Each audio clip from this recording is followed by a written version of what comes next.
Okay, let's see. Lights, check. Camera, check. Script. Uh-oh.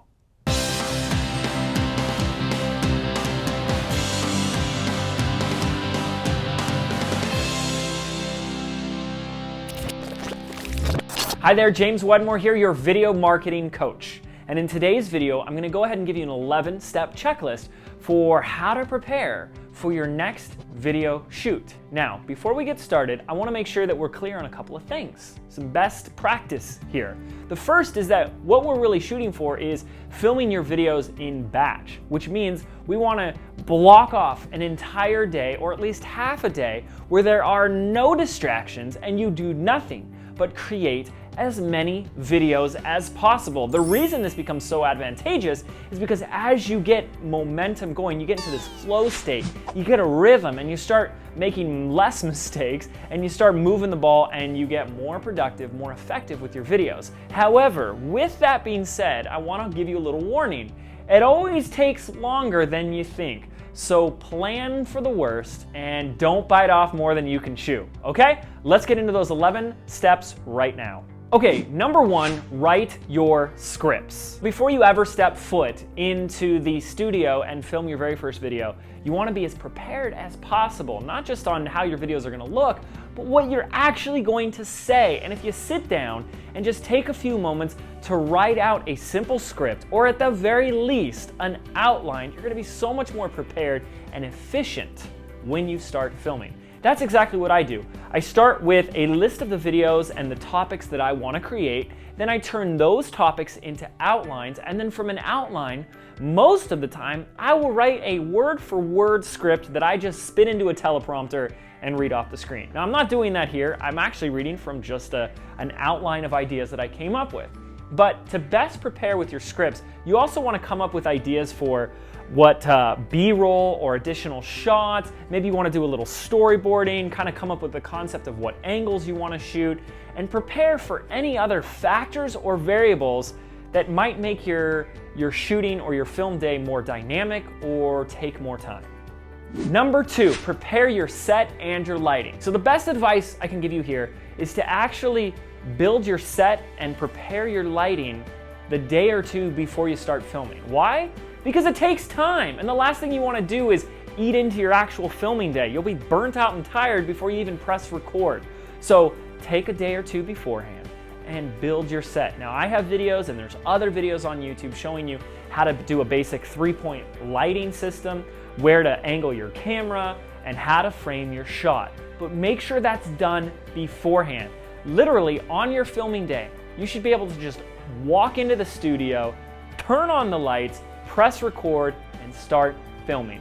Number three, charge everything the night before. The most frustrating thing I've ever had happen to me is being in the middle of having that momentum and that flow of creating new content, making new videos, and my camera dies.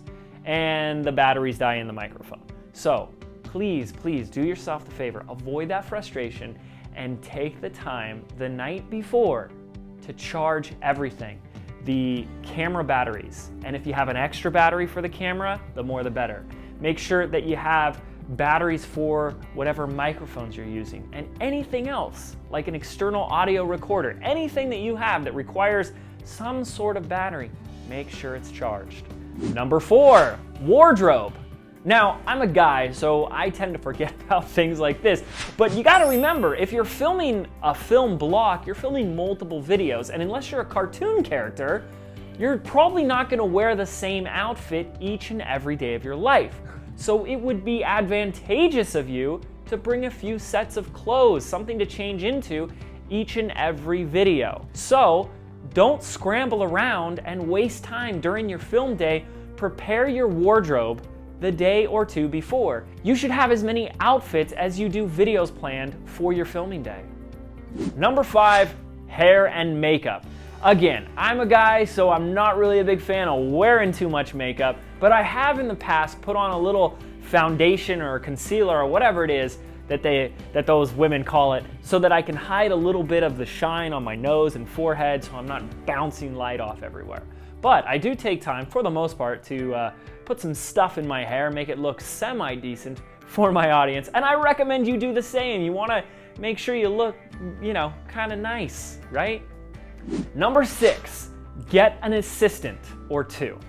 Okay, whether it's your spouse, your friend, an assistant, or little Billy down the street, the best advice I can give you for this entire video is don't ever film alone. You already have your work cut out for you if you have to be in front of the camera, right? You gotta shine, you gotta share your content, you gotta be on fire.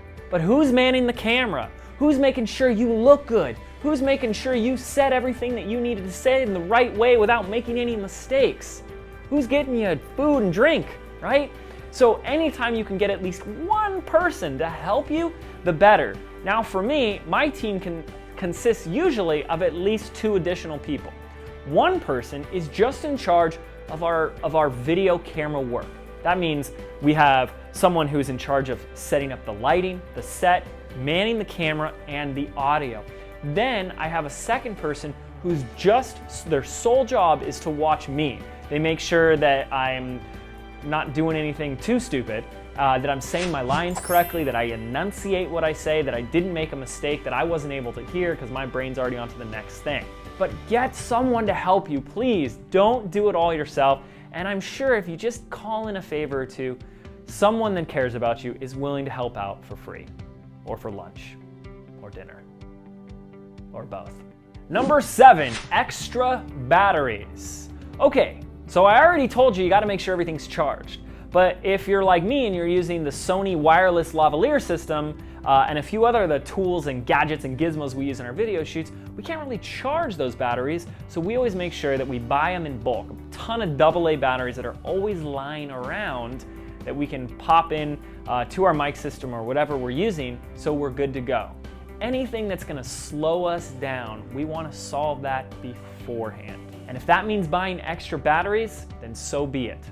Number 8, mic checks. If this has ever happened to you, I guarantee you're on a mission to make sure it never happens to you again. You record an entire video, you go and check it, and you didn't record your audio. Something was wrong with your mic. Maybe the battery was dead. Maybe it wasn't connected right. Some setting was off. It is the most frustrating, upsetting thing ever. So always, before you press the record button on the camera each and every time, make sure to check your audio. Is the volume too high, too low, or just right? Number 9, silence everything. One of the most common mistakes I see newbie video marketers make is they don't silence their set. Maybe there's a refrigerator running in the background, the air conditioner, a fan, or maybe you've left your cell phone on vibrate. I can hear it vibrating. That is extremely distracting and unprofessional from the viewer's standpoint. So take a moment, look around and listen. Are there anything possible out there that might make noise? If so, turn it off. Number 10, extra storage. This is one of my items that came from a personal frustration and experience that I've had multiple times, and we just said we have to make sure to solve it. And that is, you're in a groove, you're in the flow, you're making videos, and your SD card is full. You run out of storage. What the heck do you do? We always make sure that we have a spare hard drive standing by, so if we have to, we can dump all the footage onto that, and if you can, extra SD cards where you can just swap in and out new fresh cards and get back to filming. But at the very least, have some sort of backup plan if you do run out of space. Number 11, have fun. Well, believe it or not, this is hands down the most important, essential ingredient on our checklist of preparing for the perfect filming day. It really is to remind yourself that this is about having fun. It's too easy, way too easy to become stressful, overwhelmed, burnt out about this whole video process, especially if you're brand new. You get cold, stiff, scared, nervous on camera. That's not what we want.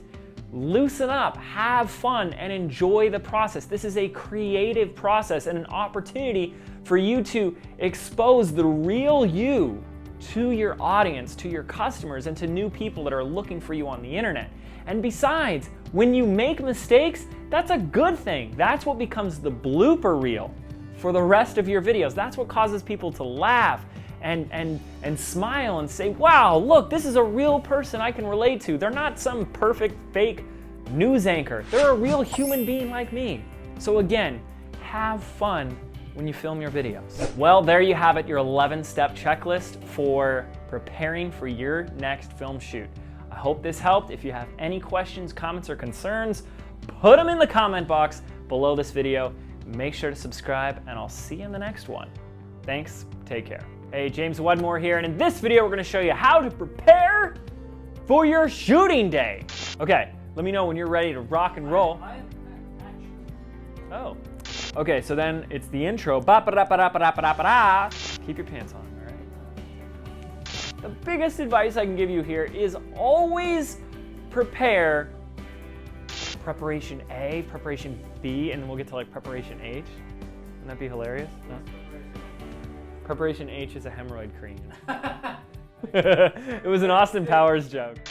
Number 9, silence everything.